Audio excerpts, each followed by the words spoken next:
ನನಗೆ ಬಂದಿರೋ ground reports ಪ್ರಕಾರ ನಾವು ಲೀಡ್ನಲ್ಲಿದ್ದೀವಿ. ನಾವು ಎರಡೂ ಕ್ಷೇತ್ರಗಳಲ್ಲಿ ಗೆಲ್ತೀವಿ ಅನ್ನೋ ನಂಬಿಕೆ ನಮಗಿದೆ. ಈಗ ನಾನು ದಾವಣಗೆರೆ ಬೈ ಎಲೆಕ್ಷನ್ ಇನ್ಚಾರ್ಜ್ ಇರಲಿಲ್ಲ. ನನಗೆ ದಾವಣಗೆರೆ ಚುನಾವಣೆಯಲ್ಲಿ ಯಾರು ಏನು ಮಾಡಿದ್ದಾರೆ ಅನ್ನೋ ಮಾಹಿತಿ ನನಗಂತೂ ಇಲ್ಲ. ಎಲ್ಲ ಪಕ್ಷದಲ್ಲಿರೋ ಎಲ್ರಿಗೂ ಏನು ಮಾಹಿತಿ ಇರುತ್ತೆ ಅಂತ ಗೊತ್ತಿಲ್ಲ. ವರಿಷ್ಠ ಹತ್ರ ಏನು ಮಾಹಿತಿ ಇದೆ ಕೂಡ ನನಗೆ ಗೊತ್ತಿಲ್ಲ. ಆದರೆ ನನಗೆ ಗೊತ್ತಿರೋ ಪ್ರಕಾರ ಓವರಾಲ್ ಜನರಲ್ ಆಗಿ ನಾನು ನೋಡಿರೋ ಪ್ರಕಾರ ನಮ್ಮೆಲ್ಲ ಪಕ್ಷದ ನಾಯಕರುಗಳು ಕೂಡ ಪ್ರಾಮಾಣಿಕವಾಗಿ ನಮ್ಮ ಪಕ್ಷದ ಗೆಲುವಿಗೋಸ್ಕರ ದುಡಿದಿದ್ದಾರೆ. ಮುಸ್ಲಿಂ ಇದರಲ್ಲಿ ಸಾಕಷ್ಟು ಗೊಂದಲ ಆಗ್ತಾ ಇದೆ ಅಂತ, ಯಾಕಂದ್ರೆ ಅಲ್ಲೇ ಸ್ಥಳೀಯರನ್ನ ಎತ್ಕಟ್ಟಿ ಬೇರೆ ಕಡೆ ವೋಟ್ ಮಾಡಿಸೋದಕ್ಕೆ ಈಗಾಗಲೇ ಹೇಳಿದಾಗೆ ದಾವಣಗೆರೆ ವಿಧಾನಸಭಾ ಕ್ಷೇತ್ರಕ್ಕೆ ನಾನು ಹೋಗಿಲ್ಲ ಪ್ರಚಾರಕ್ಕೆ. ಸೊ ಹಾಗಾಗಿ ಇಲ್ಲಿ ಅಲ್ಲಿನ ವಸ್ತುಸ್ಥಿತಿ ನನಗೆ ಗೊತ್ತಿಲ್ಲ.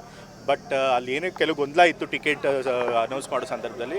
ಬಟ್ ಅದ ನಂತರ ಅದನ್ನೆಲ್ಲ ಸಾಲ್ವ್ ಮಾಡಿ ಎಲ್ಲರೂ ಕೂಡ ಒಗ್ಗಟ್ಟಾಗಿ ಪ್ರಚಾರ ಮಾಡಿರೋದು ನನಗೆ ಉತ್ತರ ಮಾಹಿತಿ. ಕುಟುಂಬ ರಾಜಕಾರಣದ ಬಗ್ಗೆ ಮಾತನಾಡ್ತಾರೆ, ಯಾಕಂದ್ರೆ ವಸೂಲಿಗೆ ಮಗನಂತ ಕರ್ಕೊಂಡು ಬಂದರೆ. ಈಗ ಕುಮಾರಸ್ವಾಮಿ ಅವರು ಮುಖ್ಯಮಂತ್ರಿಗಳ ಮೇಲೆ ಆರೋಪ ಮಾಡೋಕ್ಕೆ ಅವ್ರ ಹತ್ರ ಯಾವುದೇ ವಿಷಯಗಳಿಲ್ಲ.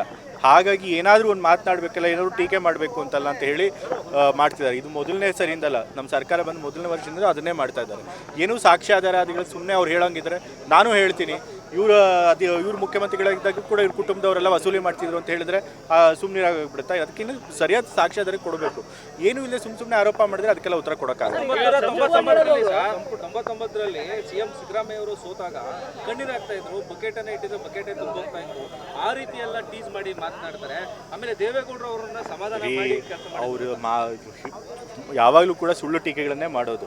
ಹೌದು, ತಂದೆಯವರು ಸೋಲು ನೋಡ್ಕೊಂಡಿದ್ದಾರೆ, ಗೆಲುವು ಕಂಡಿದ್ದಾರೆ. ಬಟ್ ಅವ್ರು ಯಾವತ್ತೂ ಕೂಡ ಸೋಲ್ನಲ್ಲಿ ಎದೆಗುಂದಿರೋದನ್ನೇ ನೋಡಿಲ್ಲ. ಸೋತಾಗಲೂ ಕೂಡ ಯಾವಾಗಲೂ ಕೂಡ ಜನರ ಮಧ್ಯೆ ನಿಂತು ಕೆಲಸ ಮಾಡಿದ್ದಾರೆ. ಸೊ ಕಣ್ಣೀರು ಹಾಕೋ ಪ್ರಶ್ನೆನೇ ಇಲ್ಲ. ನನಗೆ ಇದು ಈಗಾಗಲೇ ಅದು ಲೀಗಲ್ ಒಪಿನಿಯನ್ ತೊಗೊಳ್ತಾ ಇದ್ದೀವಿ.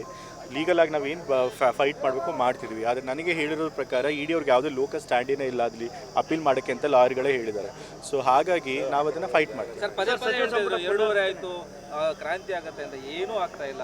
ಅದಕ್ಕೆ ಸಾಕಷ್ಟು ಆರೋಪಗಳನ್ನು ಕೂಡ ನೀವು ಗೆಲ್ಲದೆ ಮಾಡ್ತಿದ್ದಾರೆ. ಏನು ಬದಲಾವಣೆ ಆಗ್ತಾ ಇಲ್ಲ ಅನ್ನೋದು ಅವ್ರಿಗೆ ಒಂದಷ್ಟು ಅಸಮಾಧಾನ ಆಗಿದೆಯಾ ಅಂತ ಅವ್ರಿಗೆ. ಈಗ ಪ್ರತಿಪಕ್ಷಗಳ ಕೆಲಸನೇ ಅದಲ್ವಾ. ನಾವು ಎಲ್ಲ ಸರಿಯಾಗಿದ್ರೂ ಕೂಡ ಆಡಳಿತ ಪಕ್ಷದವರು ಟೀಕೆ ಮಾಡಬೇಕು. ಈ ಟೀಕೆ ಮಾಡೋಕ್ಕೆ ಏನು ವಿಷಯಗಳಿಲ್ಲದೆ ಇದ್ದರೆ ಸುಳ್ಳು ಟೀಕೆ ಮಾಡಬೇಕು. ಅದನ್ನೇ ಕೆಲಸ ಅವ್ರು ಮಾಡ್ಕೊಂಡು ಬರ್ತಿದ್ದಾರೆ. ಆದರೆ ನಾವು ಜನರ ಪರವಾಗಿ ಏನು ಕೆಲಸ ಮಾಡಬೇಕು, ಒಳ್ಳೆ ಆಡಳಿತ ಕೊಡಬೇಕು, ಅದನ್ನು ಮುಂದುವರ್ಸ್ಕೊಂಡು ಹೋಗ್ತೀವಿ.